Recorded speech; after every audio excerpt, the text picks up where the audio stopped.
In this section, we'll be looking at how to integrate quotations into your work. As I have taught how to write history, how to research history, and the like, there's been two sources that I found particularly useful and that I will utilize in this and some of the other lectures.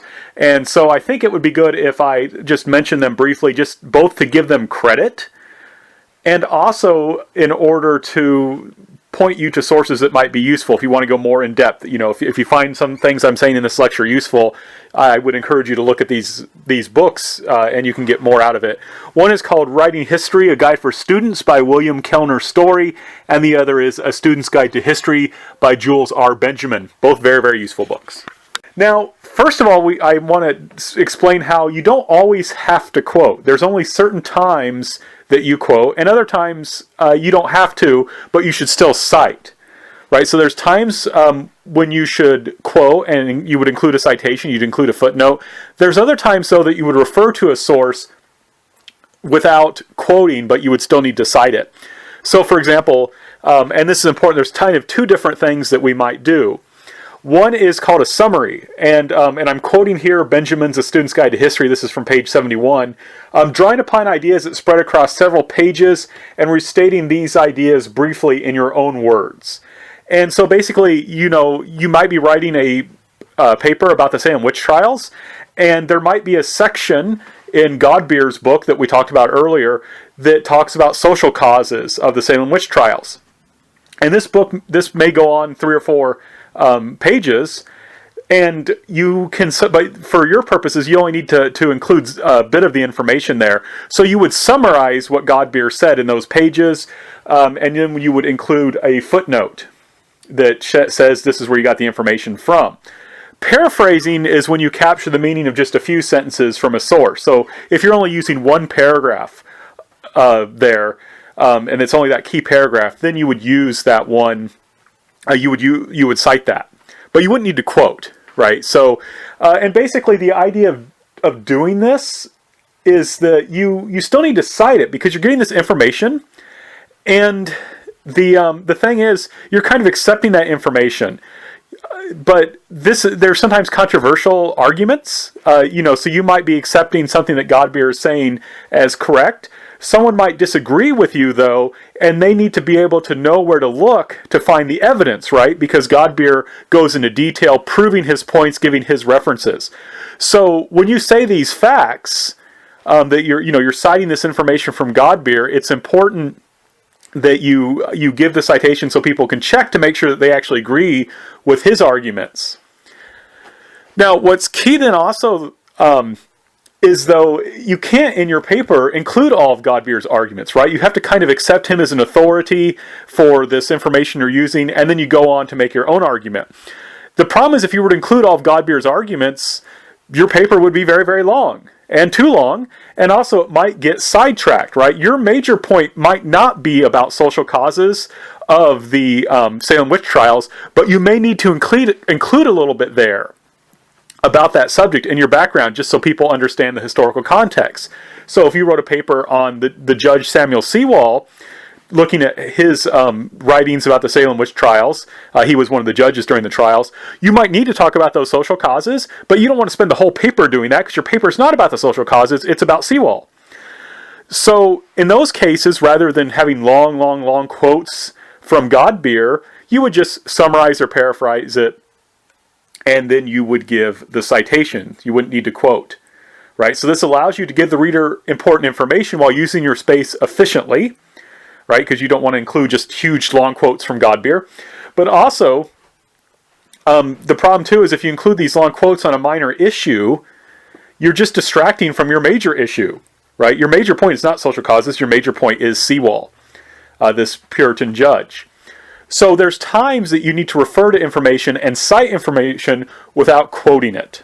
And I just want us to kind of keep that in mind. You don't always have to quote everything. So then when should you quote? Well, there's several reasons.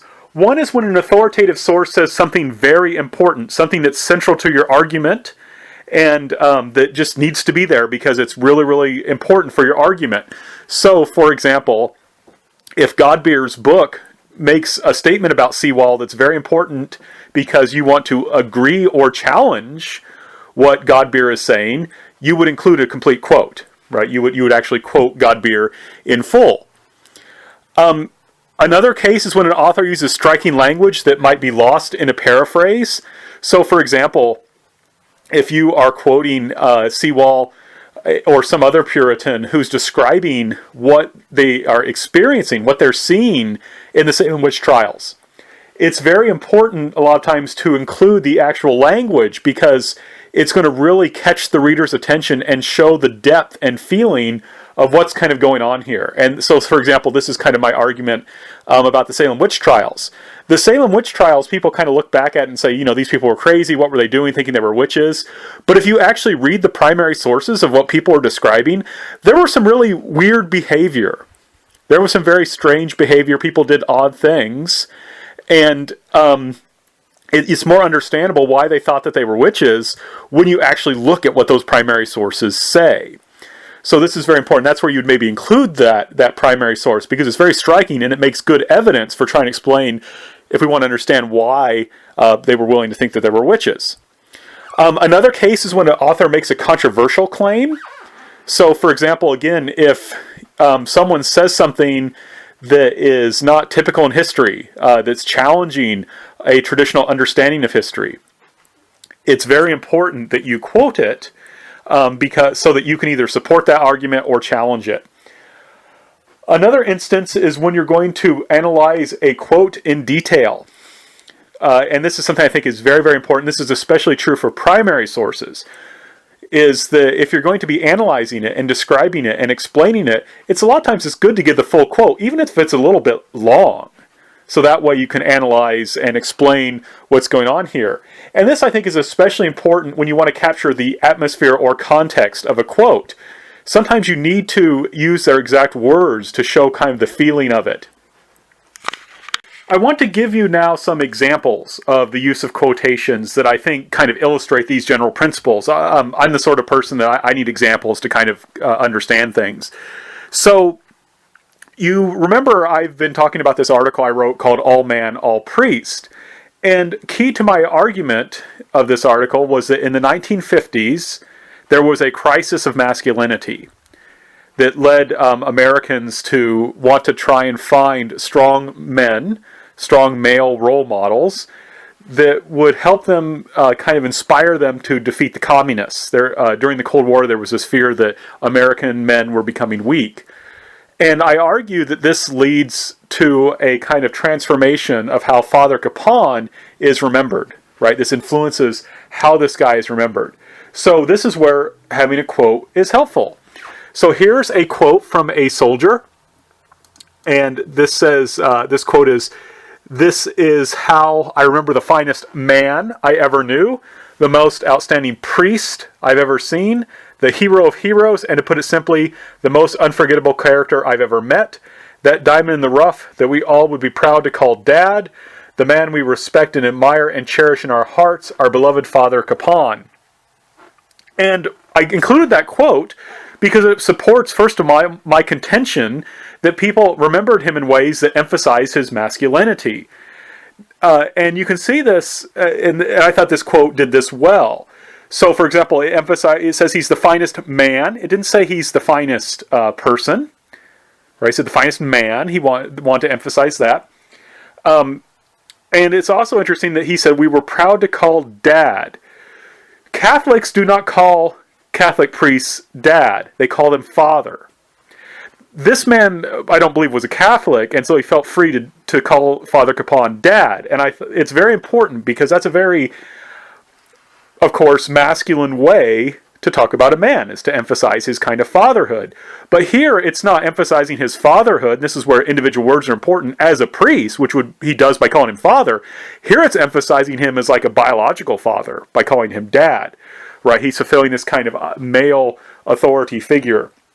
So you can see here now, I've used this quote. It supports my argument.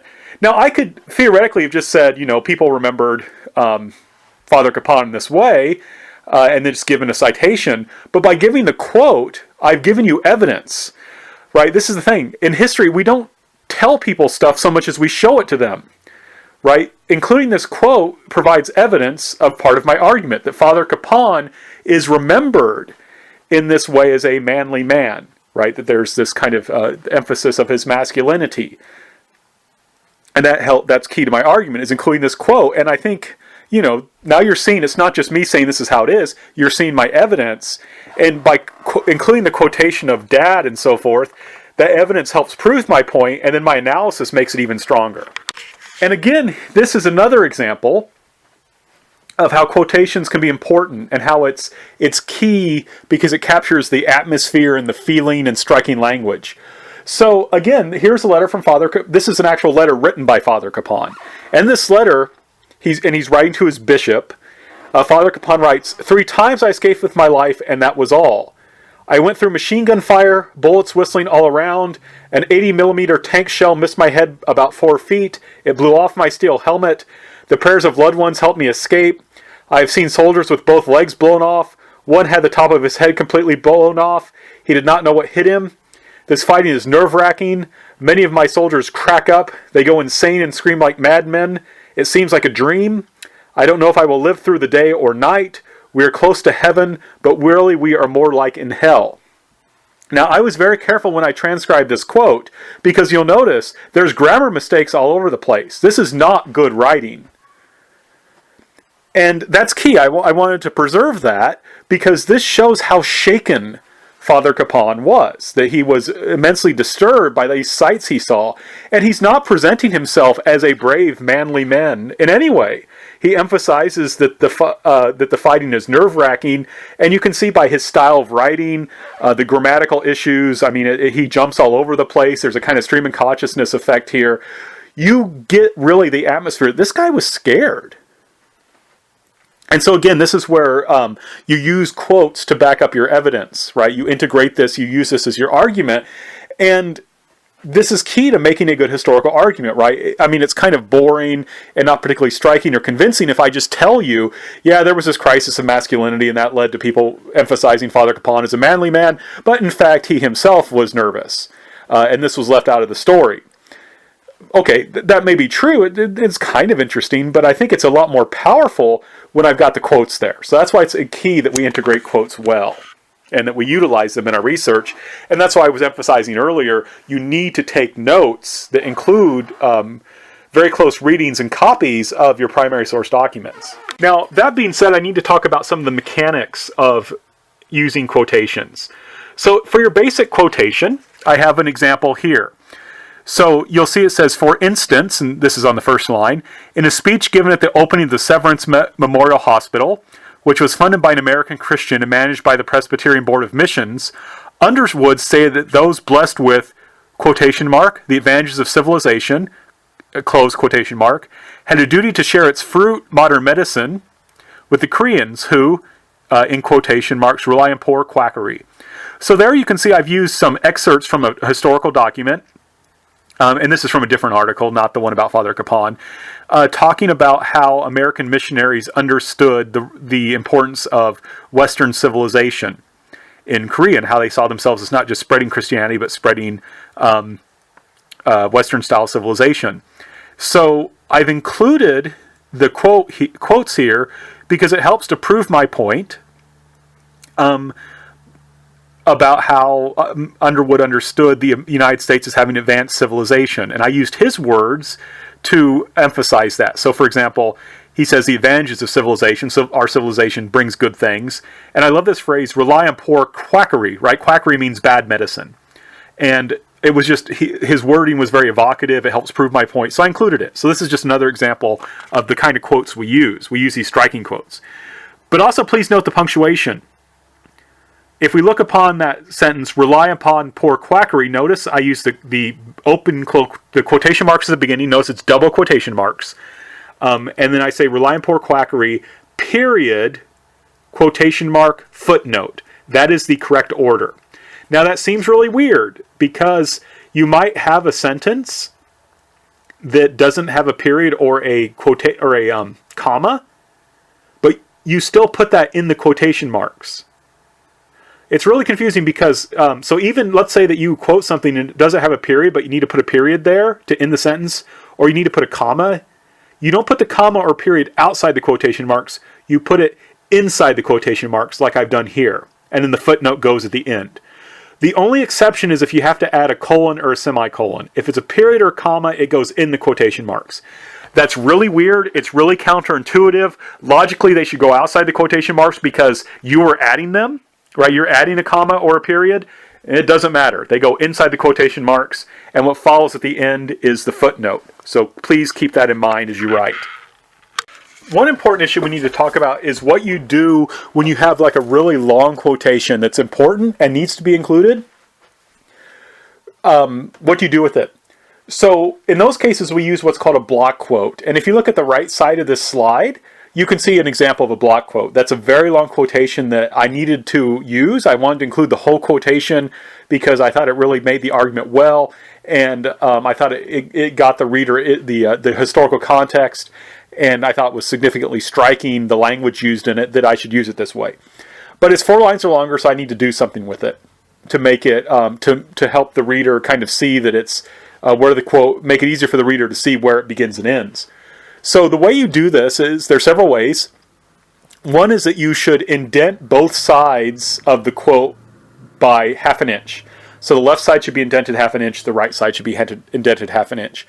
And then you should make the font of the quote, you can keep it the same size if you want, or to make it even more clear, you make it 1 step smaller. So if your rest of your paper is in 12-point font, then you would change it to 10-point font. Different people call for different things. For me, I don't really have a preference. As long as you're consistent, you can have it as 12-point or 10-point. Different professors, different journals have different rules. In the example I gave you here, the journal wanted everything to be the same font size. It should also be single-spaced. So usually you double-space your papers, but when you block quote, you make it single-spaced. And the whole idea, the reason you do this is to make it makes it a little easier to read, so you don't have just one like gigantic paragraph, but it also makes it clearer for your reader where your words are and where the other person's words are, the person you're quoting, right? It differentiates clearly those words. Now, one thing that can be a little complicated, what happens if someone within a quote that you're quoting quotes someone else? Sometimes you'll have that happen where you quote someone who's quoting someone else. And that could be really complex, and I'm going to talk about that shortly. But here it's very simple. You don't do anything. So if you look closely in this quotation on like the second line, very dynamos of spiritual power is being quoted. It was originally in double quotation marks. I leave it in double quotation marks. I don't need to change the quote at all. The quotation marks at all. So here's the quote that we had from the previous slide, but you can see it's not been made into a block quote yet. It needs to be, though, because you can see it's quite long. It's more than 4 lines. So I'm going to now show you how to do that. The first thing you would do is highlight it. And I'm showing you how this works in Microsoft Word. So you would highlight the part that you want to make the block quote. Now that you've highlighted that section, you would click on the page layout button that's up there on the top. And then below it, you will see a paragraph button that you could push. You would then push that, and it would bring up the paragraph menu, what you see here. You can see on about the middle part, it says indentation, and it says left and right. So you would click on those little buttons until you get 0.5 inches left and 0.5 inches right. That will indent it 0.5 inches on each side. And then you can see highlighted under line spacing, you would then highlight it and make it single-spaced. That's what you need to do here. You need to make it 0.5 indented and single-spaced. And then you would hit the OK button, and then it will look like this. And now it's quite clear that it is a block quote. So, like I said, you want this quote should be 1/2 inch indented on either side, and then single-spaced within it. And now it's clear that this is a quote, and this is how you handle those longer quotes. You'll remember that I had just explained how in using block quotations, that when you're quoting someone who quotes someone else, you don't change the quotation marks. But let's say you're just using you're not using block quotations, you're just using a simple quotation. So for example, Father Capon wrote, "I am most grateful that I had a special training in Catholic University concerning youth and character." And I need to quote that. But the problem is, he used double quotation marks. And if I use double quotation marks, And I don't mean quotation marks by the fact that I double quotation marks because I use two quotation marks. I mean the fact that there's two little dots on each side, two little slashes. He used it. If I use it too, it's going to be really confusing, right? Imagine if you had double quotation marks in front of I am, and then double quotation marks before youth, and then double quotation marks after character, and another double quotation mark after character, right? It would look really weird. It'd be hard to understand what's going on. So what happens is, when you quote someone who quotes someone else, then you change their double quotation marks to single quotation marks, right? So there, in order to begin my quotation, I put double quotation marks, and then I changed his double quotation marks in youth to single quotation mark, and then changed the one after character to single quotation mark, and then exclamation points would stay within the quotation, and then I included my closing quotation mark to show that the quotation has ended. And that's how you would quote someone within a quote when you're not using a block quote. What happens if there is a grammatical mistake in a quotation? Right? This is an issue because someone may see a grammatical mistake or other error in a quote that you want to use, and then they say, oh, you were sloppy. You wrote the quote down wrong, when in fact you didn't. So in this case, this happened here in this quote I wanted to use. This man who was held in such high esteem, respected, admired, and loved, was a real threat to our communist captors. They could bully us around and practice their theory of the means justifying the end, etc. Now, this is kind of a problem because I think what the actual person here who said this meant to say the end justifies the means. Right? That's the saying. It's not the other way around. It actually doesn't make sense what he's saying. Right? It doesn't make sense here to say the means justifying the end. He must have meant the ends justifying the means, but he wrote it down incorrectly. So when you see that kind of mistake, or a grammar mistake, or a misspelling, you need to preserve it because it's in the actual document. It's the actual quote. What you do is you write, you include brackets, and then inside you write SIC, sick, and you italicize sick, and that shows that I recognize here that there's a grammatical issue, and this is in the actual document. It's not something I added. It's not my mistake. It was in the original. So if you run into that, if there's a serious issue like that, grammar mistake or something like that, you just include sick like that. Now, if you're quoting again like a Puritan document where they misspell like every other word, you don't need to do this. But if you're quoting more modern documents, which are generally grammatically correct, and then they have a grammar mistake, then you would do this to show that you're not the one that made the grammar mistake. It's in the original. Another issue you might face is that there might be a complete sentence that you would like to use because it supports your case, it's good evidence, but the sentence, like the middle of the sentence, just kind of doesn't really have much to do with what you want to show, or it goes into details you've already described and be repetitive, or somehow messes with the flow or the grammatical issues of your paper. You might need to leave out part of a quoted sentence. However, if you just leave it out, then it can be misleading. You need to show that you've left out information so that your reader will know that this is not the complete quote, that you're only including part of it. So the way you do that is you show is using ellipsis mark, which is basically 3 periods. So for example here, there was this very interesting sentence by this Jewish POW who was remembering Father Capon, and who was talking about him in masculine terms, but emphasizing he was doing that out of respect for Capon as a man, not because he was a Catholic priest and was addressed by Father. So that was a very important quote for me to use. However, the sentence goes into a lot of details that aren't really necessary, and it's a very long sentence. So you can see here what I did. I write, for instance, comma, one Jewish POW who had been very close to Father Capon stressed that as a Jew his quotation mark feelings, ellipses mark, for Father were not clouded by any religious affiliation. And there, what I've done, so I use the affiliation mark, and then I've included some more information to kind of help guide us through the rest of the sentence. But instead their relationship was, and then quotation, was based purely on a man-to-man and then basis, and I'll explain why basis is in brackets later. But the key thing here is I've had to rearrange the sentence, And it's okay when I'm jumping between quotations not to use the ellipses when I'm, where I've got a quotation and then some of my own writing and then another quotation. But when it's within quotation marks and I jump around, I have to include the ellipses, right? When it's in quotation marks and I have to jump around, I have to include the ellipses to show people, okay, I've not included this important, or I've not included this because it's not really important, but you need to know that there is more here. Now, what about those brackets? Remember I said that there's that, you'll see there in brackets, I've added the word basis. Why did I do that? Well, sometimes a sentence doesn't grammatically make sense unless you quote the whole sentence, but for reasons of style or clarity, you may not need or want to quote the whole sentence. So what do you do in that case? What happens when you change things around in such a way that the sentence would not read well or wouldn't make sense? Or what happens if the author has left out a word that needs to be there for it to make sense? In that case, you add the word in brackets.